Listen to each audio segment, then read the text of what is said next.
नमस्कार। उत्तराखंड के हमारे खास बुलेटिन में आपका बहुत बहुत स्वागत है। मैं हूं आपके साथ दीपिका ओझा।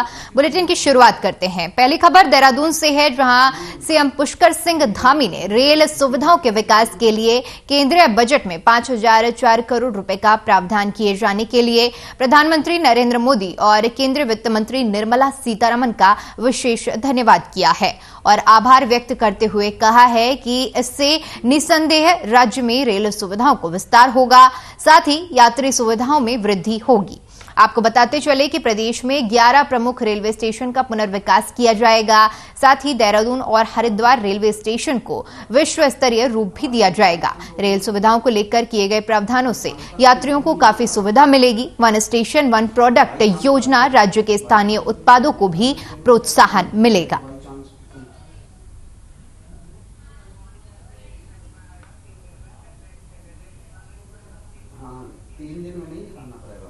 तो 5,004 करोड़ रुपए की रेल बजट के लिए सीएम धामी ने पीएम मोदी और वित्त मंत्री निर्मला सीतारमण का विशेष तौर पर धन्यवाद किया है और आभार व्यक्त करते हुए कहा है कि इससे निसंदेह राज्य में रेल सुविधाओं का विस्तार होगा और साथ ही साथ सुविधाओं में वृद्धि भी होगी। आपको बताते चले कि प्रदेश में 11 प्रमुख रेलवे स्टेशनों का पुनर्विकास किया जाएगा। साथ ही देहरादून और हरिद्वार रेलवे स्टेशन को विश्व स्तरीय रूप भी दिया जाएगा।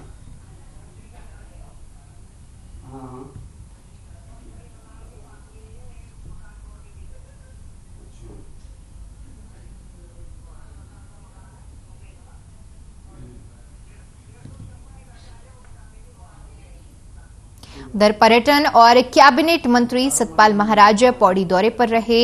इस दौरान उन्होंने बिलखेत क्षेत्र में शुरू हुई साहसिक खेलों को हरी झंडी दिखाकर शुभारंभ किया।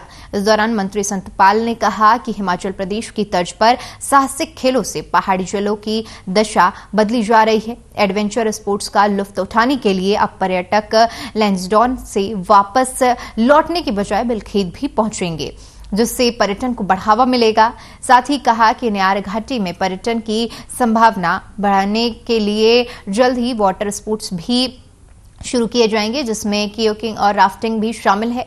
आगे जानकारी देते हुए बताया कि पर्यटक पौड़ी पहुंचकर हिमालय की सबसे लंबी श्रृंखला का दीदार पहाड़ के रमणीक स्थल पर कर सकेंगे। तो पर्यटन मंत्री ने पौड़ी का दौरा किया। इस दौरान पर्यटकों को लेकर उन्होंने कहा कि साहसिक खेलों का भी इस दौरान शुभारंभ किया और इस दौरान उन्होंने कहा कि साहसिक खेलों से पर्यटन को बढ़ावा भी मिलेगा। हरी झंडी दिखाकर ये शुभारंभ किया गया।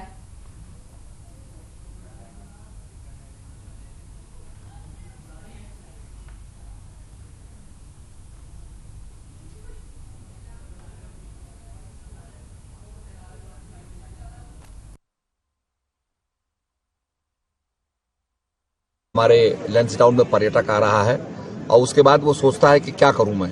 तो हम चाहते हैं कि ये पैराग्लाइडिंग की एक्टिविटी, ये हमारी जो हमारा फ्लाइंग सफारी है, ये सब जगह यहाँ पर हो।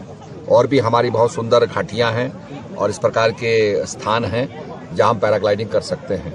यहाँ पर एयर बलूनिंग भी हो रही है और अपने आप में अगर आप टर्की में कापाडोसिया में जाएँ तो हज़ारों बलून्स वहाँ उड़ते हैं।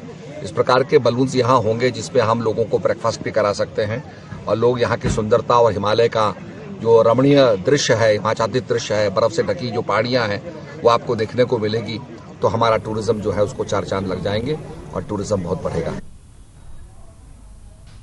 उधर कैबिनेट मंत्री प्रेमचंद्र अग्रवाल हरिद्वार रोड स्थित पुरानी चुंगी के पास पहुंचे। उन्होंने एनएच अथॉरिटी के अधिकारियों को मौके पर बुलाया और साथ ही कोयला घाटी से चंद्रभागा पुल तक अधूरे पड़े नाला निर्माण और सड़क चौड़ीकरण के काम में लापरवाही बरतने पर नाराजगी जताई। इस दौरान कैबिनेट मंत्री ने अधिकारियों को जमकर फटकार लगाई। साथ ही 3 दिन में बंद पड़े काम को शुरू करने और 31 मार्च तक निर्माण कार्य पूरा करने के निर्देश दिए। समय सीमा पर काम पूरा न करने पर मंत्री ने अधिकारियों को कार्रवाई करने की कड़ी चेतावनी दी है।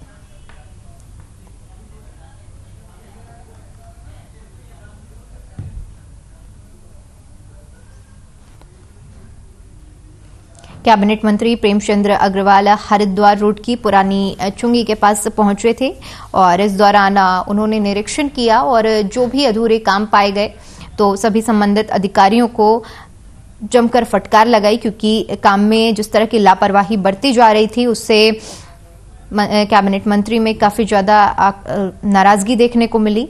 और इस दौरान अधिकारियों को उन्होंने 3 दिन में बंद पड़े काम को शुरू करने और 31 मार्च तक निर्माण को पूरा करने के आदेश दिए हैं।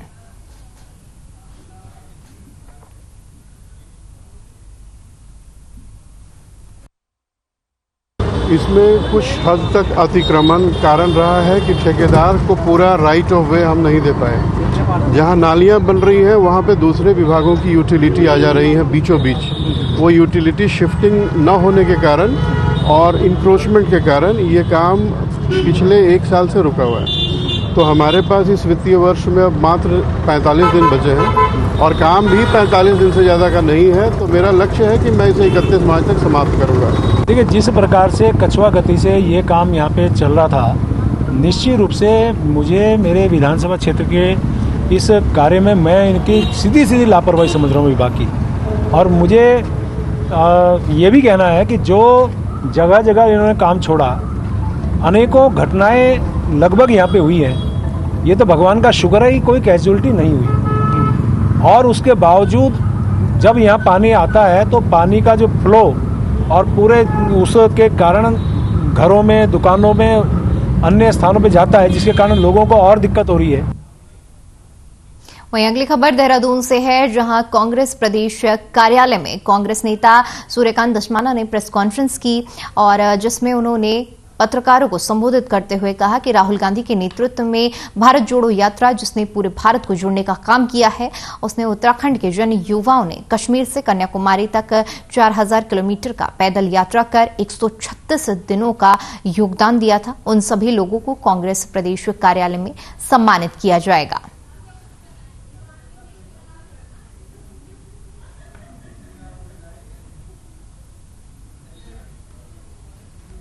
तो कांग्रेस नेता सूर्यकांत धस्माना ने प्रेस वार्ता की और इस दौरान पत्रकारों को संबोधित करते हुए उन्होंने कहा कि राहुल गांधी के नेतृत्व में जो भारत जोड़ो यात्रा निकाली गई थी उसमें प्रदेश के जिन युवाओं ने 4000 किलोमीटर का पैदल सफर तय किया, 136 दिनों का अपना योगदान दिया, उन सभी लोगों को कांग्रेस प्रदेश कार्यालय में सम्मानित किया जाएगा।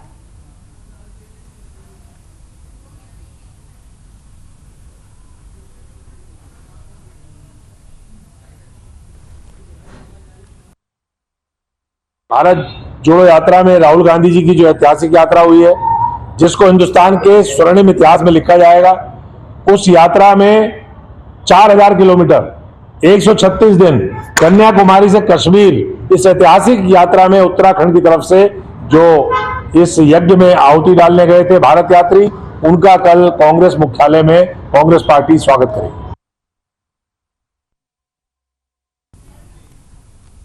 उधर हल्द्वानी में नैनीताल जिले के कांग्रेस पदाधिकारियों की हाथ से हाथ जोड़ो यात्रा के संबंध में तैयारियों को लेकर विस्तार से बैठक हुई।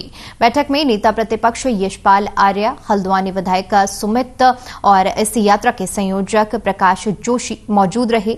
बैठक में नैनीताल जिले के सभी पदाधिकारियों और ब्लॉक अध्यक्ष को हाथ से हाथ जोड़ो यात्रा सफल बनाने की जिम्मेदारी सौंपी गई। नेता प्रतिपक्ष यशपाल आर्य ने बताया कि हाथ से हाथ जोड़ो यात्रा कांग्रेस के पूर्व राष्ट्रीय अध्यक्ष राहुल गांधी की यात्रा से प्रेरित होकर उत्तराखंड में निकाली जा रही है, जो कि नैनीताल जिले में घर घर जाकर न सिर्फ जनसंपर्क करेगी बल्कि महंगाई, भ्रष्टाचार और बेरोजगारी को लेकर जन जागरूकता फैलाई जाएगी। साथ ही राज्य सरकार और केंद्र सरकार के खिलाफ सरकार की नाकामी की सूची जारी करेगी।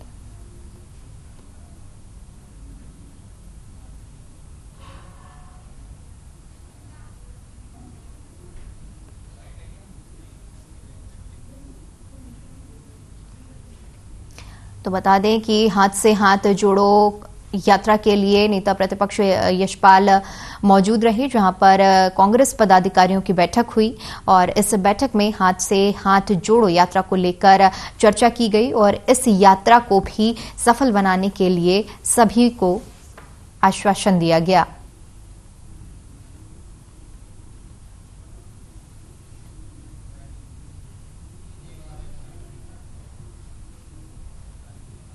क्रम में ही, क्योंकि आप सबको विदित है जब भारत जोड़ो यात्रा हमने की है राहुल गांधी जी के नेतृत्व में, तो लगभग 18 राज्यों से होकर ये यात्रा हुई है और बहुत सारे ऐसे राज्य रहे जो इस यात्रा में सम्मिलित नहीं हो पाए।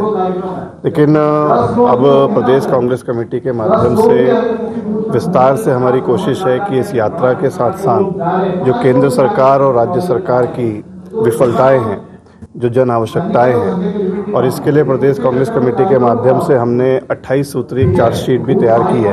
देखिए, जिस तपस्वी भाव से, तपस्या त्याग भावना से राहुल जी ने भारत जोड़ो यात्रा का सफल संचालन करा, उनके नेतृत्व में हजारों लाखों लोगों ने उसमें सहभागिता प्रतिभागिता करी। उसी श्रृंखला में हाथ से हाथ जोड़ो कार्यक्रम, बूथ बूथ घर घर तक उनका संदेश, एक केंद्रीय चार्जशीट, एक प्रांतीय चार्जशीट, और अभी मैं सुझाव देने वाला हूँ विधानसभा वार भी चार्जशीट बनाकर वहां पे भेजनी है। और हर घर पे जब कांग्रेस का कार्यकर्ता पहुंच जाएगा, आज कठिनाई का समय जनता के सामने, चरम सीमाएं पार कर चुकी महंगाई, बेरोजगारी, भ्रष्टाचार, भर्ती माफिया इस प्रदेश पे हावी है, जोशीमठ पे इतना बड़ा संकट आया हुआ है, लेकिन सरकार चैन की नींद सोई हुई। 26 जनवरी से हाथ से हाथ जोड़ो यात्रा की शुरुआत की गई है और यह हाथ से हाथ जोड़ो यात्रा 2 माह तक चलेगी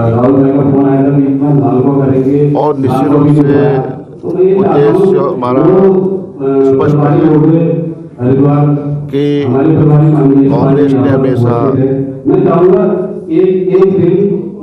वसुधैव कुटुंबकम, सब धर्म जाति मजहब एक है। उत्तराखंड लोक सेवा आयोग ने लेखपाल भर्ती परीक्षा के लिए प्रवेश पत्र जारी कर दिए हैं। पिछले महीने कराई गई पटवारी लेखपाल भर्ती परीक्षा में पेपर लीक हो गया था, जिसके बाद परीक्षा को रद्द कर दिया गया। आपको बता दें कि पिछली कई परीक्षाओं में गड़बड़ी का मामला सामने आने के बाद प्रदेश सरकार लगातार कार्रवाई कर रही है। पटवारी परीक्षा को रद्द कर नए सिरे से तारीखों की घोषणा की गई थी। अब उसको लेकर प्रवेश पत्र भी जारी कर दिए गए हैं। वहीं एई और जेई की परीक्षाओं में पाई गई गड़बड़ियों को लेकर हरिद्वार एसआईटी की जांच के आधार पर मुख्यमंत्री पुष्कर सिंह धामी के निर्देशों पर हरिद्वार पुलिस ने 9 लोगों के खिलाफ कई धाराओं में एफआईआर दर्ज करा ली है। इस संबंध में बीजेपी प्रदेश महामंत्री आदित्य कोठारी ने मीडिया से बात करते हुए कहा कि भर्तियों में हो रही गड़बड़ी का मामला दुर्भाग्यपूर्ण है। हालांकि इसको लेकर हमारी सरकार कठोर कार्रवाई भी कर रही है। जो लोग इसमें संलिप्त पाए गए हैं उनको सलाखों के पीछे भेजने का काम किया गया है। मुख्यमंत्री ने स्पष्ट कर दिया है कि जल्द ही नकल विरोधी कानून बनाया जाएगा। इस कानून को इतना सख्त बनाया जाएगा ताकि भविष्य में कोई भी व्यक्ति इस तरह का षड्यंत्र करने से पहले 100 बार सोचने को मजबूर हो। साथ ही हमारे प्रदेश के बेरोजगार युवाओं के साथ न्याय हो सके और एक पारदर्शी प्रक्रिया के तहत भविष्य में परीक्षाएं पूरी हों।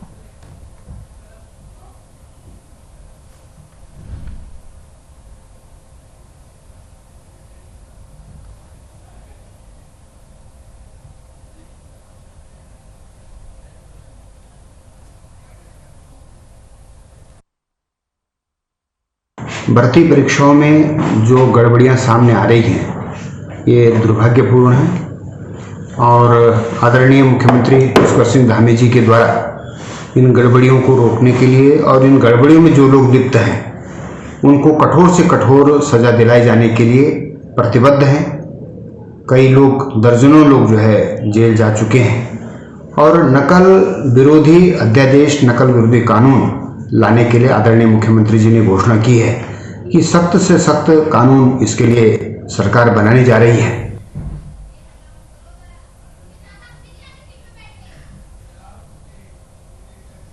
चलिए खबरों में आगे बढ़ते हैं और बात करते हैं हल्द्वानी की, जहां पानी के टैंकरों पर टैक्स पर जो लग रहा है उसको लेकर हंगामा देखने को मिल रहा है।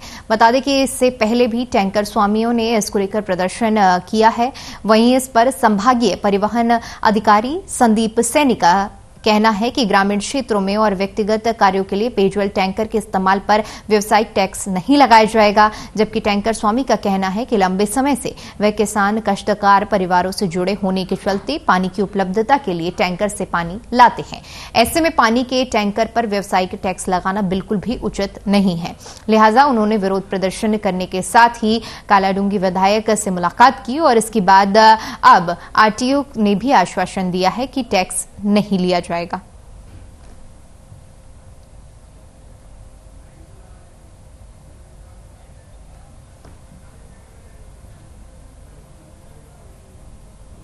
की गई है कि सरकार द्वारा व्यवसायिक टैक्स पेयजल टैंकरों पर वसूल किए जाएंगे, लेकिन अभी तक ऐसा कोई विषय संज्ञान में नहीं है। तो इस संबंध में उच्च अधिकारियों से वार्ता की है और वरिष्ठ पुलिस अधीक्षक और आरटीओ को बताया गया है कि इस तरह की कार्रवाई, इन पर अगर कोई कार्रवाई हो, फिलहाल ये कार्रवाई न करें, क्योंकि माननीय विधायक जी को इस विषय से अवगत करा दिया गया है और अगर यह ऐसा कोई विषय अगर संज्ञान में आता है तो उसके बारे में शासन से वार्ता की जाएगी।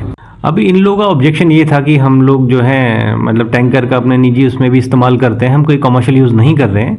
तो हमारे द्वारा यही कहा गया है कि अगर जो भी नियमानुसार नहीं चलेगा सिर्फ उसी पे कार्रवाई की जाएगी, उसके अलावा अन्यथा किसी को भी परेशान नहीं किया जाएगा। और दूसरा, कमर्शियल में जो टैक्स लगाया गया है कोई नया नहीं है, ये हमारे मोटर व्हीकल एक्ट में व्यवस्था है जो पुराने उससे चली आ रही है। बिल्कुल आश्वासन मिला है, क्योंकि गरीब परिवारों से टैंकर वाले जुड़े हुए हैं और जानवर इनके होते, काश्तकार लोग हैं सारे, और इनको क्या है कि बहुत परेशानी हो रही थी। आज अभी हम परिवहन विभाग में इस समय खड़े हैं और परिवहन विभाग ने हमको पूरा आश्वस्त किया है कि अब आगे से ऐसा नहीं होगा, कोई भी टैक्स वसूला नहीं जाएगा। और दूसरी, प्रशासन जो है, हम विधायक जी से भी इस विषय में पहले मिल चुके हैं, तो विधायक जी ने भी हमको आश्वस्त किया है और जहाँ सीपीओ चालान काट रही थी बार बार इनका, तो उसके लिए भी हमको आश्वस्त किया गया है।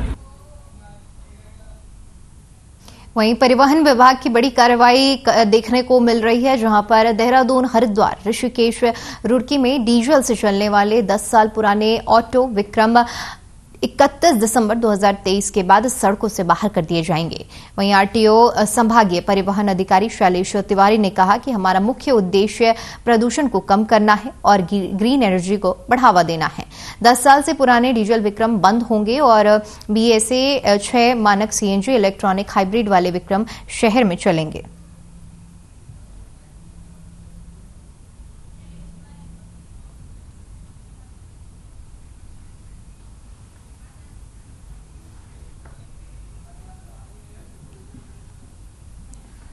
बढ़ावा देना, इस उद्देश्य से हम लोगों ने देहरादून शहर में जो विक्रम चल रहे हैं उनको रिप्लेस करने की बात हो रही है। उनके पास ऑप्शन है कि वो नई गाड़ी BS6 ले आए या इलेक्ट्रिक व्हीकल ले आए या CNG वाली गाड़ी ले आए। इसके लिए उनको टाइम दिया गया है। अगर कोई विक्रम 10 साल से पुरानी है तो उसके लिए 31 मार्च 2023 का टाइम दे रखा गया है, और जो नए विक्रम हैं जो 10 साल से कम आयु वाले हैं उनके लिए 31 दिसंबर 2023 का टाइम नियत किया।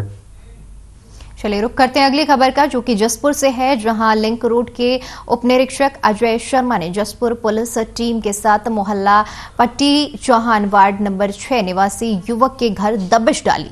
इस दौरान आरोपी के न मिलने पर पुलिस टीम ने मुकदमा दर्ज कर आरोपी के घर के बाहर ढोल बजाकर मुनादी कराई और धारा 82 के अंतर्गत नोटिस चस्पा करा दिया।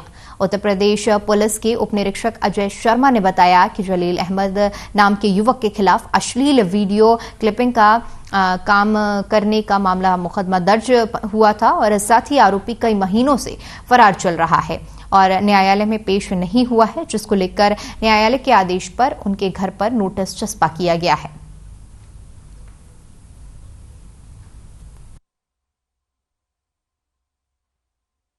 गाजियाबाद पर मुकदमा अपराध संख्या 211/22 धारा 376D 120 में ये शाहजहां पुत्र जलील अहमद जो पट्टी चौहान का जसपुर का रहने वाला है, इसकी गिरफ्तारी संभव नहीं हो पाई है, ना ही न्यायालय में हाजिर हुआ। तो माननीय न्यायालय ने इसके कुर्की के आदेश से पहले, कुर्की होने से पहले एक आदेश होता है उद्घोषणा का, जिसमें ये कहा जाता है कि अगर न्यायालय में उपस्थित हो जाता है कुर्की कार्रवाई नहीं की जाएगी। तो 3 फरवरी दी गई है, 3 फरवरी तक अगर न्यायालय में उपस्थित हो जाता है तो कुर्की कार्रवाई नहीं हुई, अन्यथा फिर माननीय न्यायालय के आदेश अनुसार घर की कुर्की कार्रवाई कर दी। उधम सिंह नगर जिले के पुलभट्टा पुलिस ने बड़ी कामयाबी हासिल की है। आपको बता दें कि पुलभट्टा पुलिस की टीम ने फरार चल रहे 25,000 के इनामी बदमाश को गिरफ्तार कर लिया है। साथ ही तमंचे के साथ डिस्को करने का वीडियो वायरल करने वाले युवक को भी पुलिस ने अवैध तमंचे के साथ दबोच लिया है। अभियान के तहत पुलभट्टा पुलिस ने कार्रवाई करते हुए सट्टे के खाईबाड़ी करते हुए युवक को हजारों की नकदी के साथ गिरफ्तार किया है। आपको बता दें कि पुलभट्टा थाना अध्यक्ष कमलेश भट्ट के नेतृत्व में पुलिस टीम ने उधम सिंह नगर जिले के कई थानों में मुकदमा के आरोपी को सूचना के आधार पर दबोच लिया है।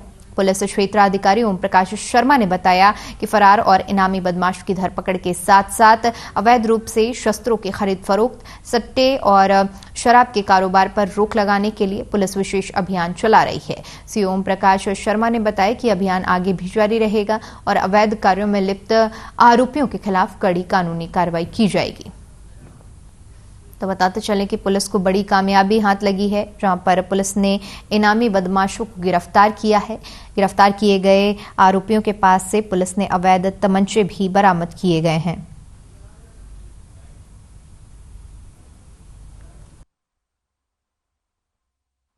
देखिए, वरिष्ठ पुलिस अधीक्षक महोदय के निर्देशानुसार अपराधियों की धरपकड़ के लिए अभियान चलाया जा रहा है। इसी अभियान के तहत कल जो है एसओ पुलबट्टा कमलेश भट्ट द्वारा टीम द्वारा काफ़ी व्यक्तियों की धरपकड़ की गई है, जो एक बहुत अच्छा मैसेज है और बहुत अच्छा काम है, जिसमें इनके द्वारा एक 20,000 का इनामी पकड़ा गया है चाकू के साथ। एक तमंचा पकड़ा गया जो सोशल मीडिया पे फोटो डाल अपलोड कर रहा था, उसको पकड़ा गया है। उससे 4 कारतूस बरामद हुए हैं, एक चाकू पकड़ा गया है और सट्टा पकड़ा गया है। इस तरीके से ये कार्रवाई इनके पुलिस के द्वारा, पुलबट्टा के पुलिस के द्वारा की गई है।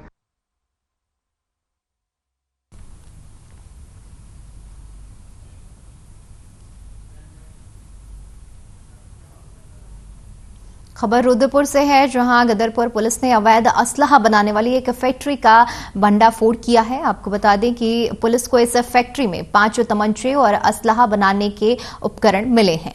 साथ ही इस मामले के सिकंदर नामक आरोपी को गिरफ्तार किया गया है। उक्त मामले का खुलासा एसएसपी उधम सिंह नगर ने अपने कार्यालय में किया।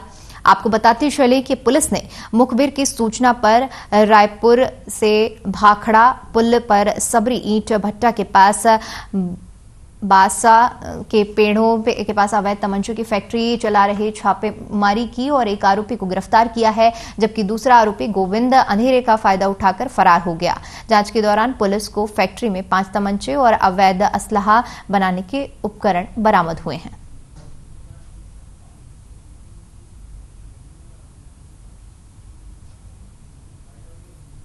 मतलब पोर्टेबल वेपन्स बनाने की फैक्ट्री, और इसका फैक्ट्री का जो संचालक भी हमारे पकड़ में आया है, जो इसका नाम है सिकंदर पुत्र सतनाम, निवासी मूलतः रुद्रपुर का है। ये उस इलाके में गदरपुर, केलाखेड़ा एंड इवन रुद्रपुर की उस पार्ट ऑफ इलाके में जैसे बिंदुखेड़ा, अमरपुर, रायपुर और आपका कामरेड का डेरा, इन सारे इलाकों में वेपन सप्लाई का काम करता था। वो एक गांव में 3-4 दिन का कैंप लगा के वो वहां का जो यूजर्स है उनके लिए हर प्रकार का काम करता था। खबर चंपावत से है, जहां टनकपुर शारदा खनन क्षेत्र में खनन शुरू करने को लेकर टनकपुर एसडीएम ने तहसील सभागार में शारदा खनन व्यापारियों और स्टोन क्रेशर मालिकों के साथ बैठक की। बता दें कि खनन व्यापारियों और स्टोन क्रेशर मालिकों के बीच में आरबीएम की कीमत तय करने को लेकर मामला फंसा हुआ था, जिसे एसडीएम ने सभी संबंधित विभागों के अधिकारियों की उपस्थिति में दोनों पक्षों में समझौता करा दिया और मामला समाप्त करा दिया और आपसी सहमति से आरबीएम का मूल्य 58 तय किया। वहीं एसडीएम ने बताया कि शारदा खनन से जुड़े व्यापारियों और स्टोन क्रेशरों के मालिक के बीच में कीमतों को लेकर जो विवाद हुआ था उसे सुलझा दिया गया है। आपसी सहमति से 58 मूल्य तय किया गया है और साथ ही 15 दिन में मूल्य का रिव्यू किया जाएगा।